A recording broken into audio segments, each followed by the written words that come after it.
are trying to call is currently not reachable. പമ്പയും അച്ചൻകോവിലാറും കരകവിഞ്ഞതോടെ Pathanamthitta ജില്ലയിലെ വിവിധ പ്രദേശങ്ങൾ വെള്ളത്തിനടിയിലായി കിടക്കുകയാണ്. പ്രത്യേകിച്ചും ആറന്മുള ഉൾപ്പെടെ കോഴഞ്ചേരി.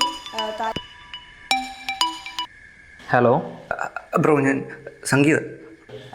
സംഗീത് ബ്രോ, പറ ബ്രോ, രാവിലെ ഈ വീണപ്പറ്റി എന്തോ പറഞ്ഞില്ലേ, എന്തോ കഥ പോലൊക്കെ. എന്താ ബ്രോ, എന്തെങ്കിലും പ്രശ്നമുണ്ടോ? പ്രശ്നമൊന്നുമില്ല, അറിയാനൊരു ക്യൂരിയോസിറ്റി കൊണ്ട് ചോദിച്ചാൽ. കൃത്യമായിട്ട് എനിക്കും അതിനെപ്പറ്റി അറിവില്ല ബ്രോ. ഈ വീട്ടിലെ കാരണവന്മാരൊക്കെ പറഞ്ഞുള്ള അറിവേ ഉള്ളൂ. ആക്ച്വലി നിങ്ങൾ ആ വീടിരിക്കുന്ന സ്ഥലമില്ലേ, അത് പണ്ടൊരു ശ്മശാനമായിരുന്നു. ഈ വസൂരി മരണം കൂടുതലായിട്ടുള്ള